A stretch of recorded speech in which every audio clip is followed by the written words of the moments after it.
know what it is, right? Superstar J, VIP Saturdays. Got my brother in the building, right? Hold on. Me and you against any DJ, basketball, rapper. Let's do it.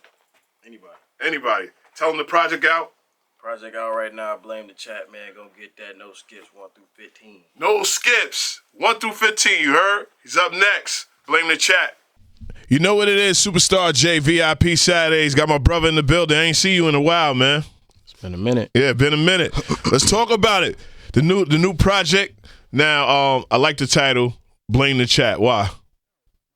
I mean, majority of the project was made on live stream.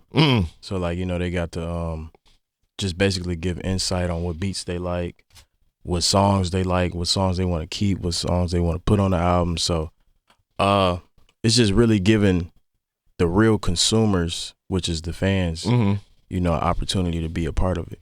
That's crazy. So you was actually just like making the record. You was like, yo, y'all like this beat right here? And then you just went in? Yeah, like if they ain't like the beat, I didn't use it. Oh, that's crazy. Yeah. Now, and also, I've been listening to the album, so I'm a workout guy. So it's really inspired me and motivated me a lot of the records. And a record I like is with Cal Rich. You know what I mean? You took it back to New York with the Young Boys. So what made you get with Cal Rich on that record? I mean, I always... And how you in tune when, you know what I mean, with 41, you know what I mean? I mean, I got off the Hennessy got me bent. Yeah, you know what I mean? That's when I got put on to him. And then from there, we just locked in, just kept in touch. And also finally Chopper on there too. Oh, yeah, but how that happened, it all happened on live, by the way. So, like, I got in the studio. Blame it on the chat. Yeah, but that was prior to me, like, really locking in and making a full album. I was just going in the studio doing, like, one-off sessions for artists. But I got in the room with him, and then we made the song or whatever, and then NLE Chopper just came in out of nowhere. Oh, wow. He was just in the same studio. It just came in and he was like, yo. And I was like, you might as well hop on the song. And then he hopped on the song and did that verse, so that was cool. Did you actually, like, when you do, you know, the project, and I think that's probably like the first of its time of you making a real project in real time. Yeah. I don't think nobody did that. Nah, I'm the first, 100%. Tell them. You got to let them know. You're the first, because nobody, we ain't gonna come out the woodworks. Yeah, I did that in 4 years ago in my basement. Nah, I'm the first. And, you know, I know a lot of people, like, I don't care if anybody, like, try to do the same thing as me, but yeah, we're going to have to say that you was the first. I know. That's all I care about. I don't care about nothing else. Yeah. But it's a different experience, like, because a lot of people can get consumed by the comments. These is real-time comments. You know what I mean? Like, you might say a bar you think fire, and you might accidentally look at your chat, and they be like, that's trash. And it just make you overthink everything. So it's like, you got to be real strong-minded in order to make an album on live. Sure. How do you go about the recording process? Do you write, or you just go in the booth? Either or, but like, on this album is mostly just punching in and just you know, just going off the initial vibes. I feel like when you sit down and fully write a song, it's like can you overthink it sometimes? Yeah, and then like when you get on the mic, it might not feel the same or sound the same as it sounded in your head when you was writing it. You know what I mean? So I like to just go in there and just lay a melody down and see how I feel before I start writing stuff. Now I want to ask you, you know, when I interviewed you a few years back, I asked you this question before. Do you feel like you underrated? Because I feel like, you know, sometimes the overwhelming of you being one of the biggest streamers, that they don't pay attention that you could really do music. You really could rap. Yeah, you know what's funny? It's like, and don't talk your shit, man. No. Oh, you can cuss on here? Yeah. Oh, shit. Fuck. Yeah. I didn't know that. This Eminem channel. You can do whatever the fuck you want, man. Yeah. Yeah, fuck them niggas then. But nah, I feel like I am like definitely underrated musically. But I feel like I'm starting to hit that curve of like people starting to like tap in and be like, okay, you know, he is hard. You know what I mean? So I don't really be tripping about that shit for real. And it's funny that people say like the biggest streamer, because, you know, it used to be, oh, he a YouTube rapper. Yeah. Now is he a streamer rapper? You know what I mean? So now all the rappers going to the streamers now. Exactly. So did you ever see that coming? Like all the rappers now doing what you was doing 5 years ago? Yeah, I feel like I've been ahead of my time for a long time.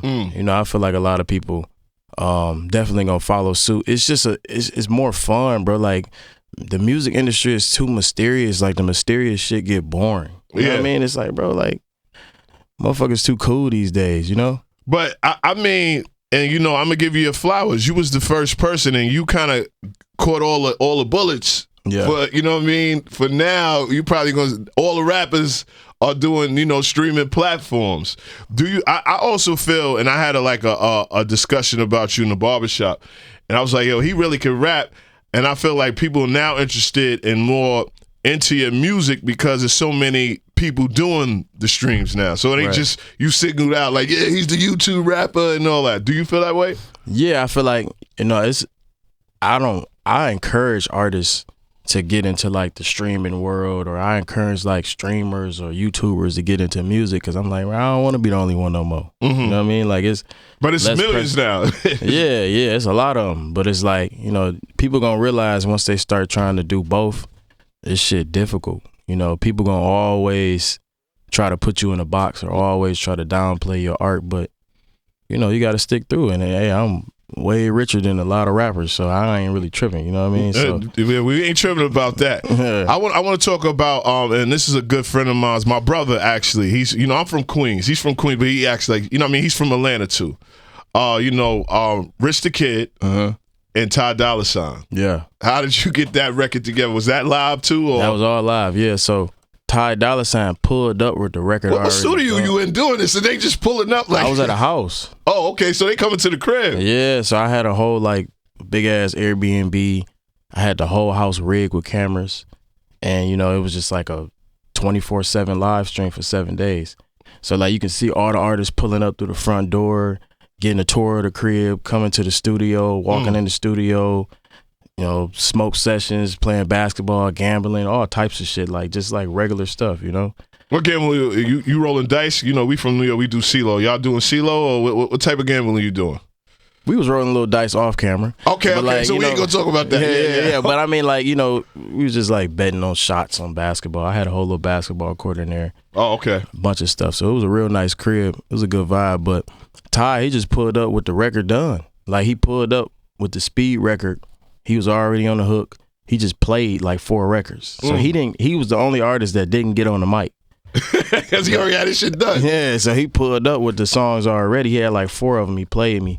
And then when I heard the speed joint, I was like, oh, that's it. And you know, they already then went up. Him and Rich the Kid and Kanye, they done already went up with the you know, the carnival joint. Yeah. So I'm like, shit, this might be a little recipe right here. So, yeah. You know, I just got on it and I did my thing on it, and then, you know, I kind of made it feel more like my record by going a little longer on the verse and incorporating the hook too.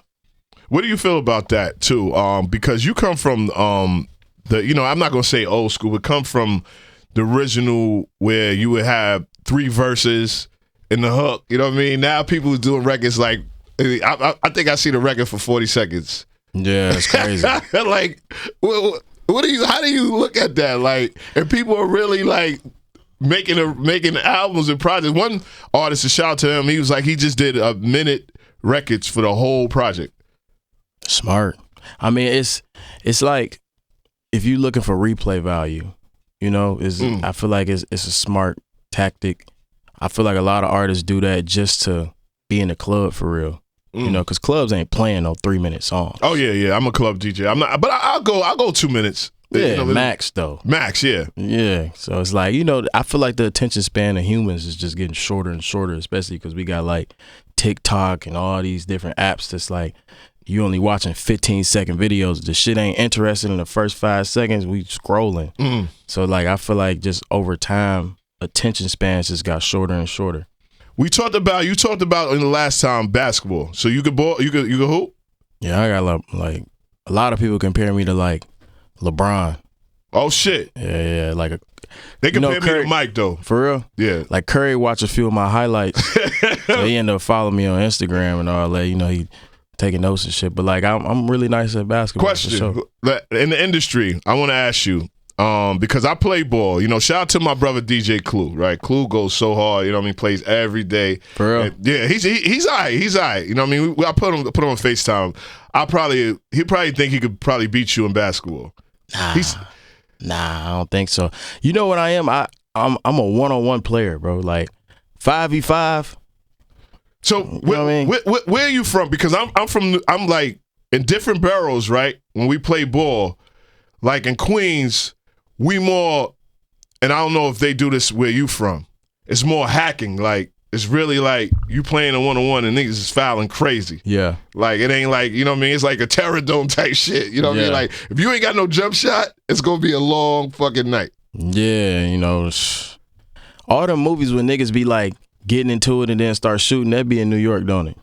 I feel like New York play bully ball, man. Y'all don't really play like organized basketball. But in a one-on-one, come on, like a one-on-one, you know, and I can see you like a lot of these artists, you know, they're not even big as you, bro. Yeah. Pause, you know what I'm saying? Like, you know what I mean, height-wise and strip. These dudes, you know, when we meet certain people, we be like, damn, this nigga's a little motherfucker. Yeah. So you played a one-on-one is crazy to an average rapper. Yeah. Height and size. Yeah, I mean, but shit, you know, I don't know, bro. I just got a lot of heart. Oh, then you definitely could play that one-on-one then. Hell yeah, bro. I ain't scared of nobody. So let me ask you, who's your top three in the industry that you like, I think he could ball? One person I was surprised. Let's go. Come on.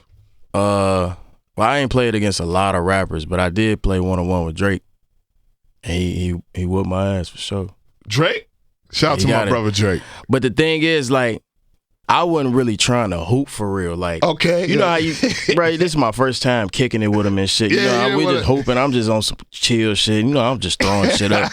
But like, he really trying to hoop, and I'm like, what did you get the cue? Like, maybe I need to step my game up. Nah, because we played twice. He beat me the first time. He's like, we can run it back, and I was like, all right. Then I tried a little harder, but like, he still won. He nice though. He got a shot for sure. Okay, so you say Drake. Now, if you viewed and you seen him play, you like, I think he could play. I ain't played against a lot of rappers. You know who can pass though? Who? Roddy Rebel. Oh, shout out to my brother Roddy Rebel. He can pass, bro. Like, and he's super short too. He only got one game in him. Oh, he came to when y'all on the team. You like, you know what you need to do? Just give me the ball, and we gonna win. No, we just played like 2-3 days ago, but he know how to pass that motherfucker. That's what he good at for sure. But who else I played against? Maybe not even against. Maybe you seen him playing and you was like, nah, he's all right. I think he probably could ball. Yeah. I be seeing videos of like Lil Durk play. Yeah, Durk can play. Nice. I played against Durk and you know who play. Nice? NLE Chopper nice. Yeah. I seen him. Yeah, I seen him going against. They had like a celebrity league. I didn't see you. Why you didn't play? I don't know. They probably were scared. Yeah. They most likely that's probably because I've seen the league and I'm like they had DJs and all that. So I played in one of them. Oh, you did? Yeah, I did play in one of them. I did. How's the competition? Bro, they be cheating. So like the artists get fucking NBA bound niggas on their team and then they'd be on the bench. Oh shit! Whole time I'm on the court. Yeah, playing against NBA niggas. Playing against 6'5" niggas. You know what I mean, bro? They be cheating. Nah, but you got the heart, so we ain't scared of that. We just gonna play. I want to talk about this track. I didn't know that y'all would. You know, this would come about you and Wiz Khalifa. Oh yeah, shout out to Wiz, man. That's a good dude. Was you smoking with him or was it? Yeah, that's mandatory. Yeah, I got to smoke. Well, Wiz Khalifa crossed it off my bucket list. Did he get you crazy high? Like, because he seems like sometimes he wants to do it on purpose to make you know. I was fried, but it's like he smoked real healthy. Okay, so it's like ain't all that explain to me how, all the grabber, all the loose leaf, all the backwood shit that niggas usually smoke. It was straight paper. So it's like, you know, I'm cool with that. You feel me? But you was high as a motherfucker. I was high for sure. 100%. Yeah. So how do you know it was healthy? Like, I don't smoke. I don't smoke, so I gotta ask you that. Like, how do you know it's healthy? Like, you never smoked a day in your life? Nah, I never smoked a day in my life. Really? I swear to God. Oh, that's dope. Yeah, I've never smoked. Oh, that's fire. Well, yeah, no, it's like you just looked at me like, are you kidding me? Like, shit, I don't know. We in New York, bro. Like, you know, niggas smoke out here, but Like usually when we be having like grabba, what grabba is. Yeah, I know the terms. I've been around. I mean, people smoked around me. I smelt it, and I ain't inhale or nothing. Like, I don't know. Maybe I did inhale. It's like damn near like your chest will get tight when you smoke it. You know what I mean? But papers is just smooth. You feel me? You smoking basically like this. It's like smoking papers is like drinking a drink straight. Okay. And then what the grabba shit is like mixing it with some sugary ass pop or some shit or okay, you know what I mean? Okay, then I get what you're saying. That sugar ass pop, it would get right to you when you drink. You're like, what the fuck? It's mad sugar. And you have a headache and shit, like all the extra shit that you don't need. You know what I mean? Your personal life has always been on streams and everything. How do you maintain that? And I call you a young OG. How do you pull somebody aside or somebody like a rapper, like, and give them advice how to maintain of your life? Anything you could do. You might slip and fall. Oh, DDG fell. You know what I mean? Yeah. How do you tell them to maintain? I mean, bro, to me, like, the internet really fake to me. Like, I ain't gonna lie. Like, I see numbers and shit.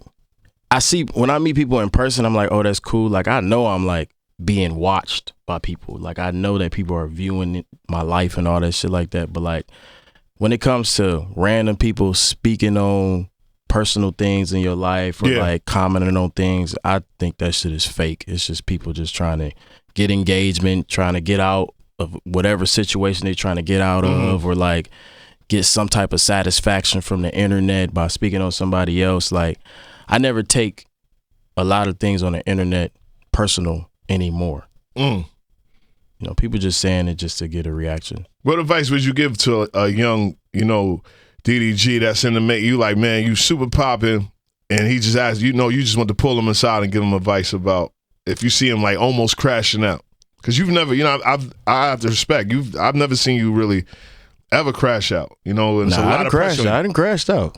But not crash. We know what crashing out. We can say what type of crashing out is. Yeah, we're seeing it now, right? Yeah, no, I used to be worse back in the day. I ain't gonna lie, but I pretty level headed now. But I would just say, just check your blessings. Look at how successful you are. Look at your surroundings. See what you did for your family and how far you made it and where you actually came from, and then just keep going forward. Yeah, I always say, because I came from the mixtapes, and I always feel like when I get super big-headed, I always go back to when I first dropped my mixtape. I have like 5,000 CDs in my garage that never sold. Yeah. So when I feel like the level I go to my garage, I'm looking, I'm like, you got to get back on your grind. Nah, man. Bro, we got our whole life. You know what I mean? It's just as long as we elevating and feel like everybody in a different race. Don't compare yourself to everybody else. It's just, we gonna get where we gotta go when we get there. You feel me? Last question. I gotta ask because I respect the lyrics from you. If you're a writer. You do hooks. You do everything. Who's your top four artists? Hip hop. Top 4 is crazy. I never heard 4. Cause I want to speed it up. Well, we could do 5 then. We could do 5. All right. Of all time? Yeah. You want to go generations? Because sometimes, but I know that you listen. I think generations would be more cool in a way for you, or because I know bro, you listen to people. You know what I mean? So it ain't. Yeah, like I feel like because I'll be honest, I'm not like an old school listening nigga. You feel me? Like, yeah, I'm not saying Big Daddy Kane type. You know what I mean? You know what I mean? Shout out to LL, but not at that point. You know what I mean? Yeah, I mean shit. Could we go from Hove or from Jay-Z era or in X era, or you want to go and up? You saying? Yeah. Like, can we go that era? Yeah, I mean, I say Lil Wayne. Okay. Right. I go Drake. I go. We going all the way up to. You said current. 5. Yeah. Current. Yeah. Okay. I go Gunna. I go Future. And then I go. See, when you say top 5, it's like, damn. Nah, but that's a good top 5. Yeah, you start looking back. You like, damn. I know I'm gonna miss somebody. I mean, but I go. Wayne, Drake. You said Gunna and Future. One more. See how I go, Young Thug. That's not really like in order though, you know? Yeah, no order. I'm going off my ear. You feel me? Okay. That's just what I put on, you know? Out of those 5, what was the craziest verse you was like, damn, man, it made you like, that nigga, he thought about some shit. The craziest verse? Shit, let me think. Out of the 5, like you like, well, and it ain't like the best verse, but you was like, man. I ain't gonna lie, like Drake albums, I be listening to it now, right? In hindsight. Cause when I used to listen very well too. Yeah, when I used to listen to Drake when I was like a little younger, I had a little, you know, a little thing in college or whatever. You feel me? Like I can relate, but I couldn't really relate. Now when I listen to his music, like when I listen to like his album Views, I'll be like, bro, this nigga probably lived like the same shit that I'm going through right now. You know what I mean? So it's like, it's just a little more relatable. But I was listening to one song, like, what was it called? Keep the Family Close. Yeah. That was one of them ones I was listening to. I'm like, bro, this shit low key. Nigga going through this same shit, you know? That's crazy. I like Over My Dead Body. That one right there. I think he did like the B-sides of songs. He did the Apollo, and he did like all the B-side records. Yeah. And I was like, he said the Michael Jordan with the hoop ring, nigga. I was like, damn, Michael Jordan did have the hoop rings. Yeah, man. I need to be going crazy, bro.